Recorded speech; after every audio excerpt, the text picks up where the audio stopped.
Ever get that feeling?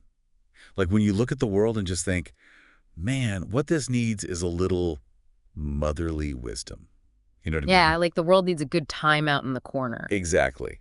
And it's funny because that's kind of what we're diving into today. But like way back in 1915, Charlotte Perkins, Gilman style. Oh, right. With her piece, Why War Proves the World Needs a Mother, even the title, it's like, whoa. Seriously, right. And I think I saw it was printed next to like a story about a princess who'd lost all her money or something.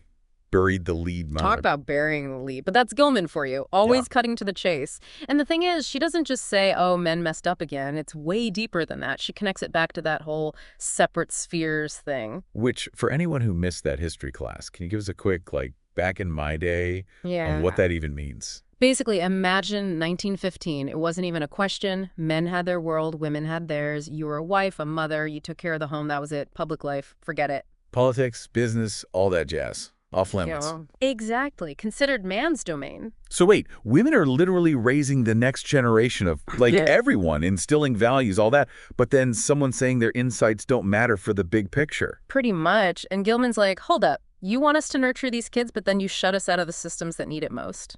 It's almost like you think raising a toddler's tough.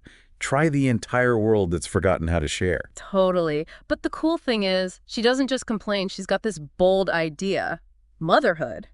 But, like, not how you're thinking. Not just cookies and lullabies, I'm No, guessing. no. This is about expanding what it means to mother. Taking those qualities, empathy, care, all that, and putting them on a global scale. Less baking cookies, more like baking a more just world. Right. I can get behind that. But, like, what does that even look like? How's a mom supposed to, like, negotiate a peace treaty? That's the million-dollar question. And Gilman's honest, it's complex.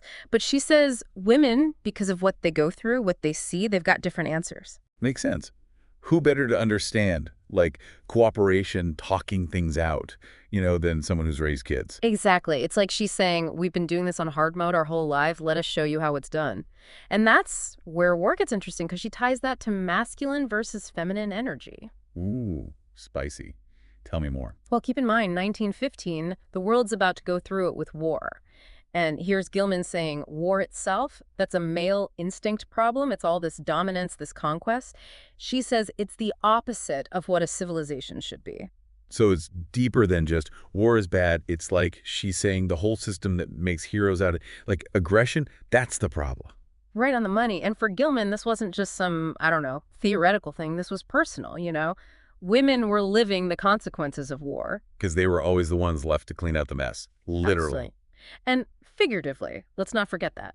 But they never got a say in how the mess was even made in the first place. It's like, you break it, you bought it, except it's more like, you broke the world, again, guess who's fixing it? And through all that, she still had hope. She saw women as this untapped resource. Like a secret weapon. Kinda.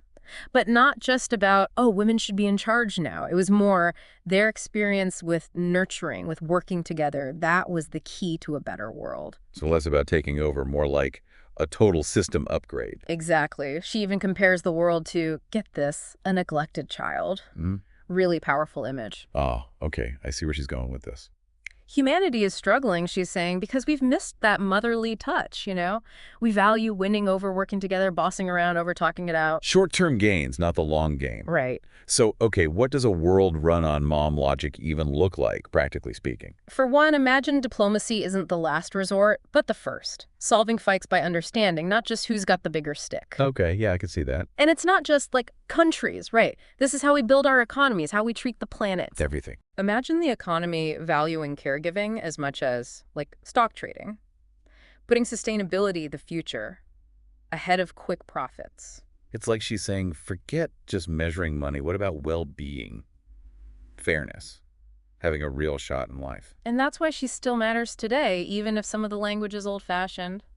Strip that away, and she's talking about empathy, compassion, thinking long term. Qualities anyone, any society would be better off with. Likely. Yeah, no, I hear that. It's like we need to shift from me to we, but that's easier said than done, right? It feels kind of huge. Like, how do we even start making that happen? That's the thing with Gilman. She doesn't just drop this big idea and peace out. She reminds you it's not about waiting for, like, Supermom to swoop in and fix everything. Not that I wouldn't love a superhero mom sometimes, but yeah, it's on all of us. Right. It's about each of us finding that, I don't know, that motherly instinct inside, whatever gender you are. So it's less about changing the whole world at once, more like starting with your own little corner of it. Exactly. Instead of what can they do, it's what can I do?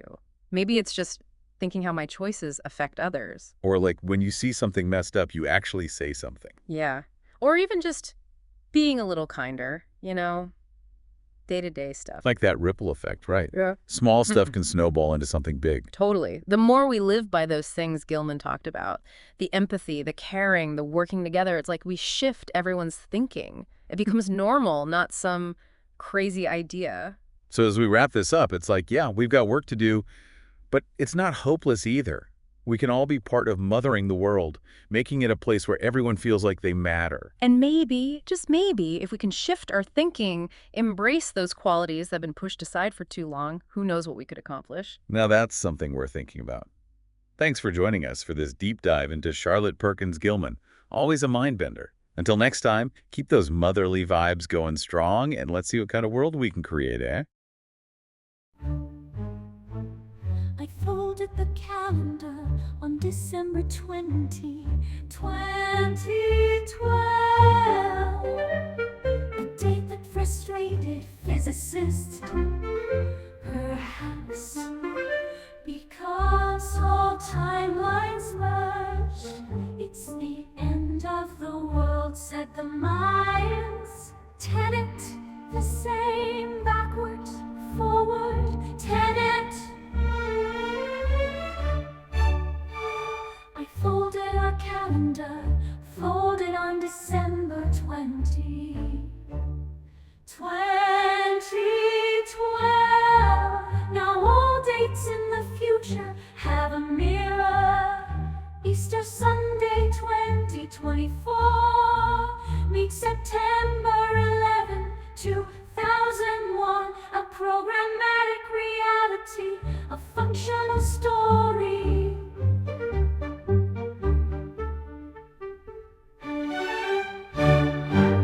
I folded our calendar on December 20, 2012.